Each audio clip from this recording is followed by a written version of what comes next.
ఇవాళ పేదలకు అన్యాయమైందని ఏడుస్తున్నారు కదా.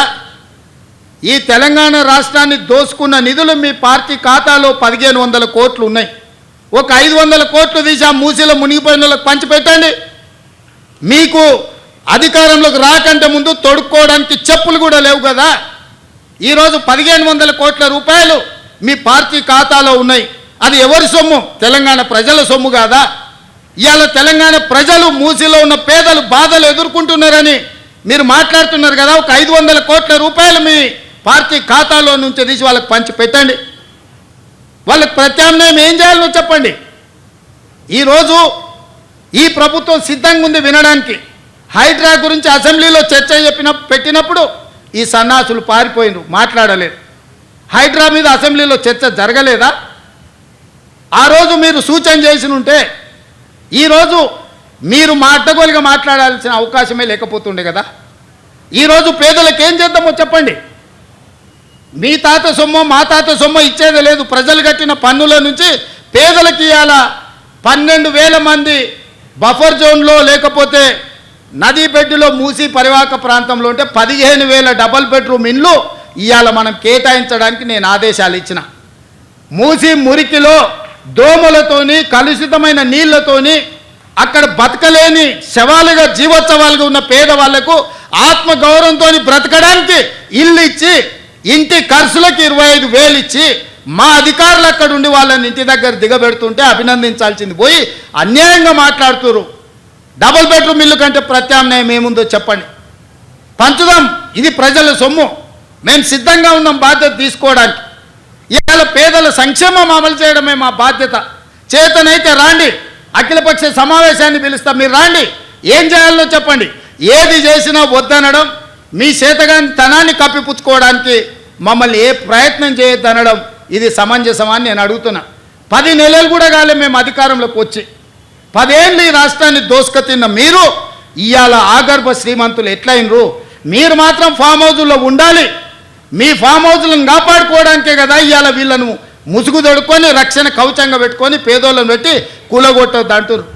ఇవాళ ఇన్ని మాట్లాడుతున్న కేటీఆర్ జన్వాడలో నీకున్న ఫామ్ హౌస్ అక్రమ నిర్మాణం కాదా? అది కూలగొట్టాలనా వద్దా నువ్వు చెప్పు. హరీష్ రావు అజీజ్ నగర్లో నీకున్న ఫామ్ హౌస్ అక్రమమా కాదా? దాన్ని కూలగొట్టాలనా వద్దా చెప్పు. సబితమ్మ నీ 3 కొడుకుల పేర్ల మీద 3 ఫామ్ హౌజులు కట్టినావు కదా. నువ్వు సబితమ్మ లేక పేద అరుపులు అరవకమ్మా. నీకున్న ఫామ్ హౌజులు కూడా లెక్కలు ఉన్నాయి. కూలగొట్టాలనా లేదా సబితమ్మ నువ్వు సలహా చెప్పు. మీకు వెనకంగా ఉన్న కేవీపీ రామచంద్రరావులై కూలగొట్టాలనా వద్దా చెప్పు. ఇవాళ అక్రమంగా ఫామ్ హౌజులు నిర్మించుకొని మీ ఫామ్ హౌజుల మీద ఎక్కడైతే తొలగింపు ఏటు పడుతుందో మీ ఫామ్ హౌజులు కూలుతాయని చెప్పి ఇవాళ పేదలను రక్షణ కవచంగా పెట్టుకొని ఇవాళ మీరు నాటకాలు ఆడుతున్నారు. నల్ల చెరువులో ప్లాట్లు వేసి అక్రమంగా అమ్మినోడు మీ పార్టీోడు కాదా? మూసి నది ఒడ్డున ప్లాట్లు వేసి పేదలకు 10 లక్షలకు 100 గజాలు అమ్మింది మీ సన్నాసులు టీఆర్ఎస్ నాయకులు కాదా?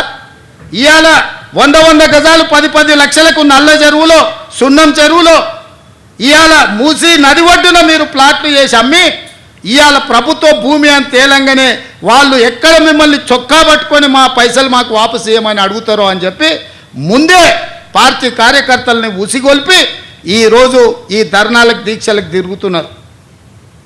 ఇవాళ మూసీలో వచ్చిన వరదలు తెలంగాణ రాష్ట్రాన్ని హైదరాబాద్ నగరాన్ని ముంచేస్తలేవా?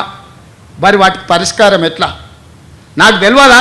ఇవాళ కొంతమంది పేదలు ఇండ్లు తీస్తే వాళ్ళకి దుఃఖం ఉంటుంది, వాళ్ళకి బాధ ఉంటుంది, వాళ్ళు కొంత ఆవేశంగా మాట్లాడతారని నాకు తెలియదా?